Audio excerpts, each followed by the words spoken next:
Dubai விமான நிலையம் அருகே ட்ரோன்கள் விழுந்து நொறுங்கியதில் இந்தியர் உட்பட 4 பேர் காயமடைந்துள்ளனர். தாக்குதல் நடத்துவதற்காக ஈரான் அனுப்பிய ட்ரோன்கள் துபாய் விமான நிலையம் அருகே விழுந்துள்ளன. காயமடைந்தவர்களில் ஒருவர் இந்தியர், ஒருவர் வங்கதேசத்தவர், இருவர் கானா நாட்டினர் என்ற தகவல் வெளியாகியிருக்கிறது. கடந்த 11 நாட்களில் ஐக்கிய அரபு அமீரகத்தில் மட்டும் 6 பேர் உயிரிழந்துள்ளனர்.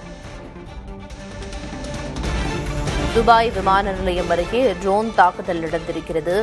இந்த தாக்குதலில் இந்தியர் உட்பட 4 பேர் காயமடைந்திருப்பதாக தகவல்கள் தெரிவிக்கின்றன. துபாய் விமான நிலையம் அருகே ட்ரோன்கள் விழுந்து நொறுங்கியதில் இந்தியர் உட்பட 4 பேர் காயமடைந்துள்ளனர். தாக்குதல் நடத்துவதற்காக ஈரான் அனுப்பிய ட்ரோன்கள் துபாய் விமான நிலையம் அருகே விழுந்துள்ளன. இதில் காயமடைந்தவர்களில் ஒருவர் இந்தியர் என்றும், ஒருவர் வங்கதேசத்தவர் என்றும், இருவர் கானா நாட்டைச் சேர்ந்தவர்கள் என்ற தகவலும் வெளியாகியிருக்கிறது. கடந்த 11 நாட்களில் மட்டும் ஐக்கிய அரபு அமீரகத்தில் 6 பேர் உயிரிழந்துள்ளனர். போர் தொடர்பான அண்மை செய்தியை பார்த்து வருகிறோம். துபாய் விமான நிலையம் அருகே ட்ரோன்கள் விழுந்து நொறுங்கியதில் இந்தியர் உட்பட 4 பேர் காயமடைந்துள்ளனர்.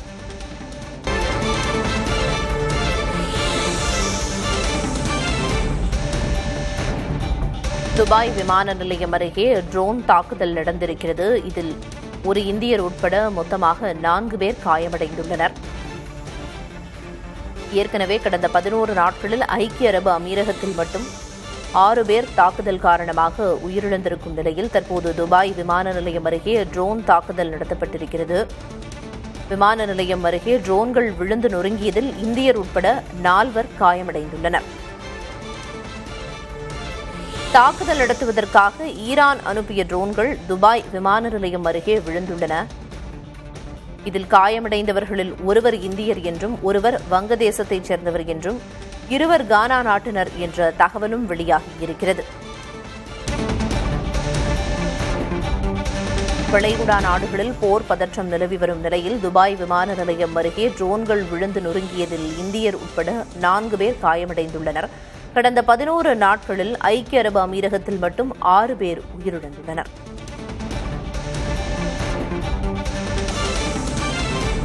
போர் பதற்றம் நிலவி வந்த நிலையில் துபாய் விமான நிலையம் மட்டுமே விமானங்களை இயக்கி வந்த நிலையில் தற்போது அங்கு தாக்குதல் நடத்தப்பட்டிருக்கிறது. விமான நிலையம் அருகே ட்ரோன்கள் விழுந்து நொறுங்கியதில் இந்தியர் உட்பட 4 பேர் காயமடைந்திருக்கின்றனர்.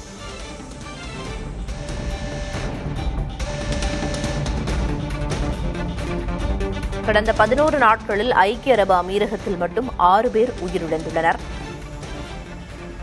வளைகுடா நாடுகளில் 16 லட்சம் தமிழர்கள் வசித்து வரும் நிலையில் இந்த தாக்குதல் அதிர்ச்சியை ஏற்படுத்தியிருக்கிறது.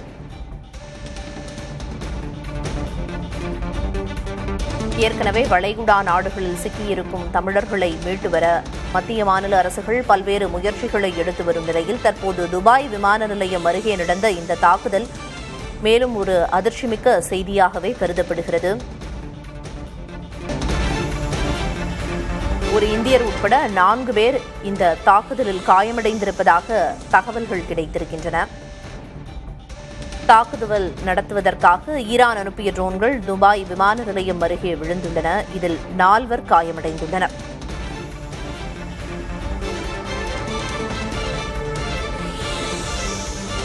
போர் பதற்றம் நிலவி வந்த நிலையிலும் துபாய் விமான நிலையத்தில் விமானங்கள் இயக்கப்பட்டு வந்த நிலையில் விமான நிலையத்தின் அருகிலேயே தற்போது ட்ரோன் தாக்குதலுக்குள்ளாகி இருக்கிறது.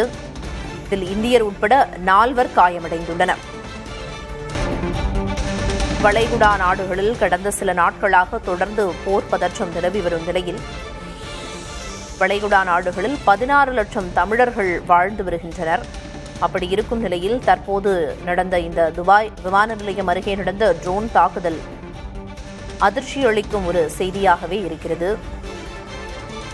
விமான நிலையத்திற்கு அருகிலேயே தாக்குதல் நடத்தப்பட்டிருப்பதால் இந்தியர்கள் தாயகம் திரும்புவதில் சிக்கல் இருப்பதாகவே கருதப்படுகிறது. வளைகுடா நாடுகளில் சிக்கியிருக்கும் இந்தியர்களை மீட்க தொடர்ந்து முயற்சிகள் நடைபெற்று வரும் நிலையில் தற்போது துபாய் விமான நிலையம் அருகேயே ட்ரோன் தாக்குதல் நடத்தப்பட்டிருக்கிறது. இதில் இந்தியர் உட்பட 4 பேர் காயமடைந்திருக்கும் நிலையில் அங்கு பதற்றமான சூழல் நிலவி வருகிறது. இந்தியர்கள் தாயகம் திரும்புவதில் இந்த தாக்குதல் காரணமாக சிக்கல் ஏற்பட்டிருக்கிறது. துபாய் விமான நிலையத்திலிருந்து விமானங்கள் இயக்கப்பட்டு வந்த நிலையில் தற்போது விமான நிலையத்திற்கு அருகிலேயே ட்ரோன் தாக்குதல் நடந்திருக்கிறது.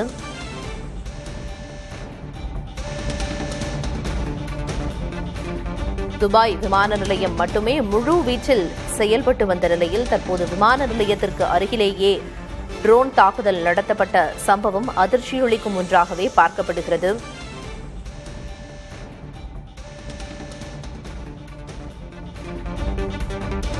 இந்த தாக்குதல் காரணமாக இந்தியர்கள் தாயகம் திரும்புவதில் சிக்கல் நீடிக்கும் என்ற நிலை தற்போது இருக்கிறது.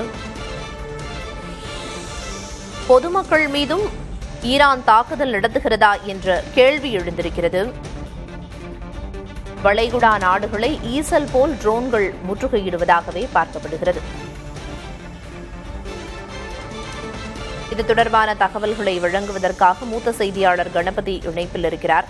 கணபதி, கடந்த 11 நாட்களில் ஐக்கிய அரபு அமீரகத்தில் 6 பேர் உயிரிழந்திருக்காங்க. இப்ப விமான நிலையம், துபாய் விமான நிலையம் முழு வீச்சில் இயங்கி வந்தது. ஆனா அதுக்கு பக்கத்திலேயே ட்ரோன் தாக்குதல் நடத்தப்பட்டிருக்கு. தற்போதைய தகவல் என்ன?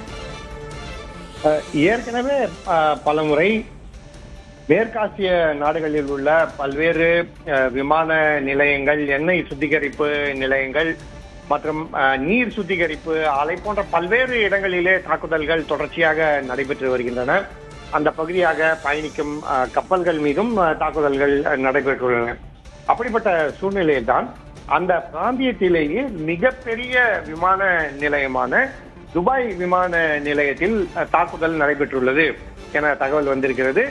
சமீபத்தில் தான் ஐக்கிய அரபு அமீரகம் ட்ரோன்களுக்கு தடை விதித்துள்ளது. அதாவது அந்த பகுதியிலே எந்த ட்ரோன்களையுமே பயன்படுத்தக்கூடாது என உத்தரவிட்டிருக்கிறார்கள். ஏனென்றால் ட்ரோன்கள் அந்த பகுதியில் பறக்கும் போது அது ஈரானிலிருந்து வெடிகுண்டுகளுடன் ஏவப்பட்டுள்ள ட்ரோன்களா அல்லது உளவு பார்ப்பதற்காக வேறு ஏதேனும் ட்ரோன்களா என்பதை கண்டறிவது அவ்வளவு சுலபம் அல்ல. அதற்குள்ளாக அந்த ட்ரோன்கள் மூலமாக தாக்குதல் நடத்தப்பட்டு பெருத்த சேதம் விளைவதற்கான வாய்ப்பு இருக்கிறது. ஆகவேதான் இத்தகைய நடவடிக்கை எடுக்கப்பட்டிருக்கிறது. இருந்த போதிலும் அந்த பகுதியில் உள்ள பல்வேறு நாடுகளிலே தாக்குதல்கள் தொடர்ச்சியாக நடைபெறுகின்றன. ஏவுகணை தாக்குதல்கள், சில இடங்களிலே ட்ரோன் தாக்குதல்கள் என்று பெருத்த அச்சம் நிலவுகிறது. ஹோர்முஸ் நீரிணையிலும் கப்பல்கள் அந்த பகுதி வழியாக செல்வதற்கே அஞ்சும் அளவுக்கு பதட்டம் நிலவுகிறது. இப்படிப்பட்ட சூழ்நிலையில் தான் அந்த பகுதியில் உள்ள மிகப்பெரிய விமான நிலையமான துபாய் விமான நிலையத்தில் தாக்குதல் நடத்தப்பட்டிருக்கிறது. துபாய் விமான நிலையத்தில் இருந்து உலகம் முழுவதும் பல்வேறு நாடுகளுக்கு விமான சேவைகள் இயக்கப்படுகின்றன. இந்தியா, சிங்கப்பூர், மலேசியா, அமெரிக்கா உள்ளிட்ட பல்வேறு நாடுகளுக்கு இங்கிருந்து விமான சேவைகள் இயக்கப்படும் நிலையில் இந்த தாக்குதல் காரணமாக மீண்டும் ஒரு முறை துபாயிலிருந்து விமான சேவை பாதிக்கப்படலாம் எனவும் இதன் தாக்கம் உலகம் முழுவதும் இருக்கும் எனவும் கருதப்படுகிறது. ஆகவேதான் ஏற்கனவே பஹ்ரைன், கட்டார், ஒமான் போன்ற பல்வேறு நாடுகள் இத்தகைய தாக்குதல்களுக்கு அஞ்சி பல்வேறு நடவடிக்கைகளை எடுத்து வருகின்றன.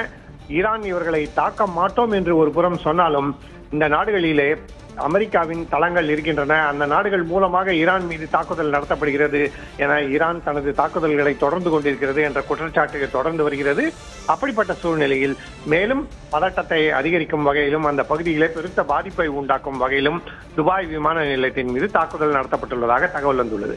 கணபதி, இந்த தாக்குதலை தொடர்ந்து துபாய் விமான நிலையத்தில் விமான போக்குவரத்து முற்றிலுமா தடைபடுறதுக்கு வாய்ப்பு இருக்கா? அதை தொடர்ந்து இந்தியர்கள் தாயகம் திரும்புறதுலையும் சிக்கல் நீடிக்கும் அப்படின்னு புரிஞ்சுக்கலாமா? நிச்சயமாக. அதாவது ஏற்கனவே அங்கு போர் தொடங்கிய போது, அதாவது ஈரான் மீது அமெரிக்கா மற்றும் இஸ்ரேல் கூட்டாக தாக்குதல்களை தொடங்கிய போது அந்த சமயத்திலேயே பதட்டம் காரணமாக அந்த பகுதியில் உள்ள விமான நிலையங்கள் பல மூடப்பட்டன. துபாய் விமான நிலையத்திலே பல நாட்கள் விமான நிலையத்திலேயே அங்கு சிக்கியிருந்த பயணிகள், குறிப்பாக இந்தியர்களும் அதில் அடக்கம், அவர்கள் அங்கேயே தங்கியிருந்ததும் அனைவருக்கும் நன்றாக தெரியும். பின்னர் படிப்படியாக சூழல் ஓரளவுக்கு சுமாரான போது, அதாவது பதட்டம் குறைந்த நிலையிலே விமான சேவைகள் இயக்க தொடங்கியது துபாய் விமான நிலையம். நேற்றைய தினத்தன்று முழுமையாக இந்தியா உள்ளிட்ட பல்வேறு நாடுகளுக்கு விமான சேவைகள் இயக்கப்பட்டன என்ற தகவல் வந்திருந்தது. அத்தகைய சூழலில்தான் தற்போது மீண்டும் தாக்குதல் நடைபெற்றிருக்கிறது. ஆகவே ஏற்கனவே துபாய், அபுதாபி போன்ற விமான நிலையங்களிலிருந்து வெளியேற முடியாதவர்கள் தரைமார்க்கமாக அருகில் உள்ள நாடுகளுக்கு சென்று அங்கிருந்த விமான நிலையங்கள் மூலமாக வெளியேறிய சம்பவங்களும் தொடர்ச்சியாக நடைபெற்றுக் கொண்டிருந்தது. துபாய் விமான நிலையம் செயல்பட்டால் அதன் மூலமாக அங்கு சிக்கியிருக்கும் இந்தியர்கள் மற்றும் வெளிநாட்டவர்கள் வெளியேற வாய்ப்பு இருந்தது. அந்த வாய்ப்புக்குத்தான் தற்போது இந்த புதிய தாக்குதல் மூலமாக பெரிய அச்சுறுத்தல் ஏற்பட்டிருக்கிறது. விரிவான தகவல்களை வழங்கியதற்கு நன்றி கணபதி.